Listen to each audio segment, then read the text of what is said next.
Hi everyone and welcome back. Today we're going to be talking about two people because on their own there's not enough information to do separate videos. They are still missing to this day. So I'm just going to tell you about them and what we do know because especially on Tavis there's not a lot. But we are going to start off with John Tran and then Tavis McAlmont, or maybe it's Tavis McAlmont, and I'm going to tell you their stories. Unfortunately, I'm going to say Tavis. Tavis doesn't have really much about him at all. It's really sad. I could find almost nothing for his part, but he is still very much important, and he's still very much missing. So I will be including information about him. Links that I use for research will be down below, like always, and so will a link to my case suggestions form. And let's go ahead and get into it. So, John Bui Tran was born November 11th, 1976 in Saigon, Vietnam. He was last seen on April 2nd, 2005 at a party on Mitchell Street in Randolph, Massachusetts before he vanished without a trace. The FBI is offering a reward of up to $10,000 for information leading to the whereabouts of John. So, John moved from West Covina, California to Dorchester, Massachusetts in the summer of 2004 to attend Quincy College on a part-time basis. He majored in liberal arts with the goal of writing screenplays for movies and television. He lived on Church Street in Dorchester and was employed at a pet supply store in Quincy. He routinely donated blood and was often seen on his bicycle carrying a dark-colored backpack. He was 28 at the time, and as you can tell by the photos, or maybe you can't if you're not looking, so John is an Asian male. He stands at about 5 foot 4 inches tall and weighed about 130 pounds when he went missing. And I will also be including age progression photos, or I think there's just one that they have of him. So this is a quote from John's friend, and I'm sorry, I googled how to pronounce his name, and I listened to it, so I'm hoping I have it correct, but his name is Chien Nguyen, or Nguyen. I'm going to be calling him Chien, because that's going to be easier for me. But he says John actually came to Massachusetts to try and start a new life over here and go finish college so that way he can be a writer or novelist or something like that. And he did this on a video for the FBI. And he says, and with me being over here in Massachusetts, it gave him the opportunity to come over here and finish school while he was doing a part-time job. The FBI released new photos of Tran plus an age-progressed one to show what he might look like at age 45. Mr. Tran's family deserves to know what happened to their loved one, and we believe someone in our community possesses the critical clues. And that is a quote from them as well. So the FBI, like we said, is offering a reward to anyone who may have any information, no matter how minor, that will help them close the case and provide his family with the answers they deserve. And that is coming from Joseph Bonavolonta, which is a special agent in charge of the FBI Boston Division. So Chien said he's thought about his friend over the years, and it's difficult because he was, quote, pretty much, quote, the last person who saw him. It's very difficult because knowing John's out there and not knowing where he's at or what happened to him is very difficult. We need closure, basically. We need to find out what happened to John, and I hope that by doing this, we can get more answers and you can find more truth to the situation of what happened, how it happened, and what, if anything, did happen, end quote. And that was from his friend Chien, who was doing the video. Before I continue, if you hear any, loud engines outside, my neighbors are deciding to gun their engines at 9 p.m., so if you hear anything, I am sorry. But let's continue on. We're almost done with John's part. So, Randolph Police Chief Anthony Morag said in the FBI statement that his department has been working with the FBI to re-examine the case and is, quote, aggressively, end quote, investigating credible information. FBI Supervisory Special Agent Christian Fierabend of the Violent Crimes Task Force said in an interview that the FBI got involved in the case at the request of the Boston and Randolph police departments. And says, someone out there knows where he is or where his remains are. He said Tran completely fell off the grid after the party with his coworkers from Petco. Yeah, like, no, there's been no contact or sightings from him, and it's been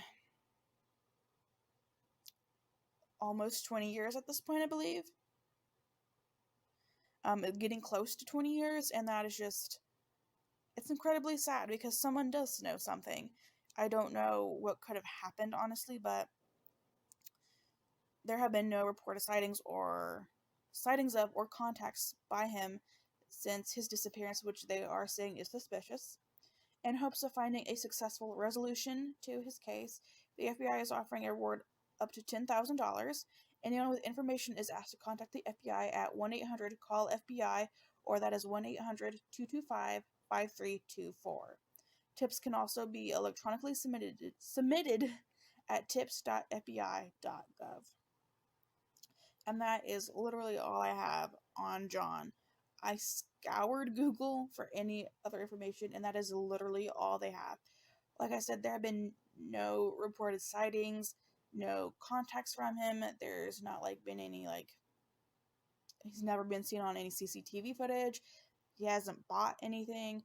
It's literally like they said. It's like he fell off the grid, and anything could have happened to him. And him just going off the grid like that, it makes you think oh, it's definitely foul play, but there's always the option maybe something happened.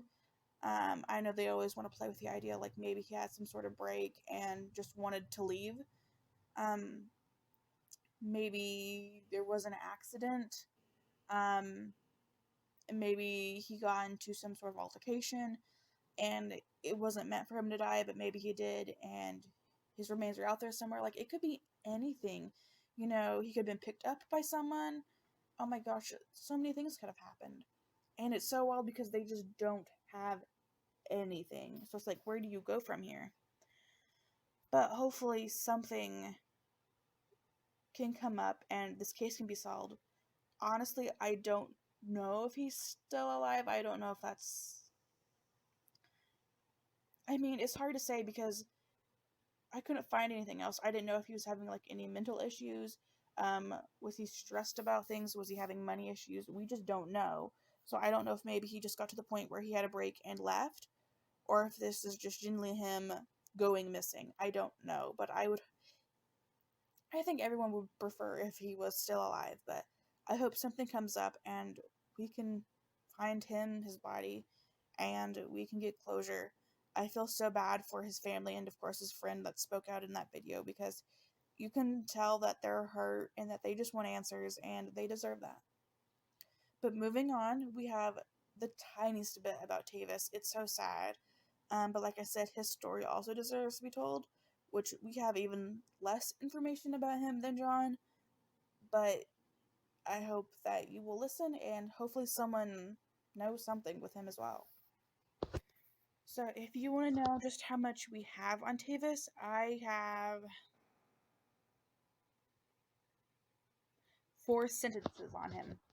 4 sentences.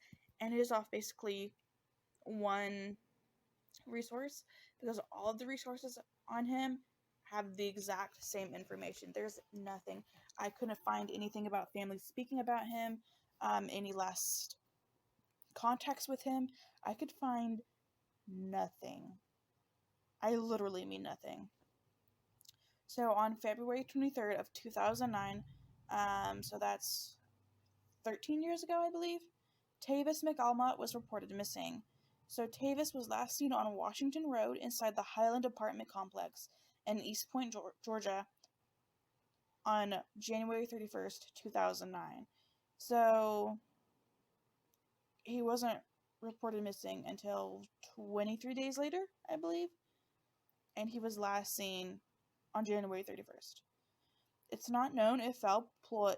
Wow, I can't speak. It's not known if foul play was involved in his disappearance. He was only 23 years old at the time of his disappearance. That is literally the same age as me. That's so weird to think about. And to end off it's, if you have any information on this matter, please contact Fairburn Police Department. Criminal Investigations 770-683-4276. That's all that is all I have on Tavis. That is all I could find. It made me so mad because he deserves to have people speak on him. Um, his friends, his family. Who was he? What was he like? Like, so he wasn't reported missing until February 23rd. What was he doing on January 31st? Who was he with? Who was he speaking to? Someone was speaking to him, I'm sure. Someone cared enough because he was eventually reported missing. So it's like, why don't we have this information? And it could be because they're keeping everything on lock. Because some police departments do that and they don't say anything for years, and then suddenly they make an arrest. But there's just nothing on him, and it's so heartbreaking. Um, but again, the number for Tavis is 770-683-4276. And if anybody knows anything about it, I mean, report it, because you never know, it could be important, or it could come in handy, Um, yeah, I can't believe that there is so little on both of these people.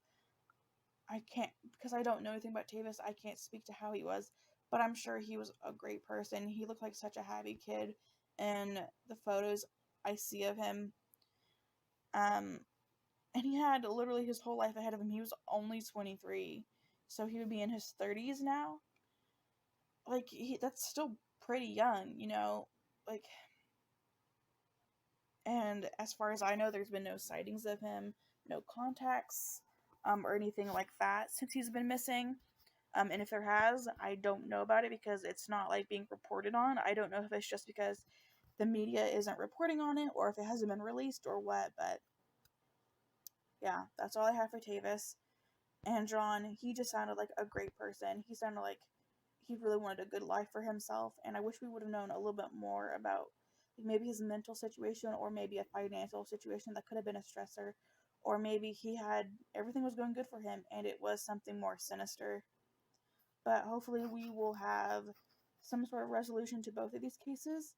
Thank you so much for listening to John and Tavis's stories, and I will see you guys next week.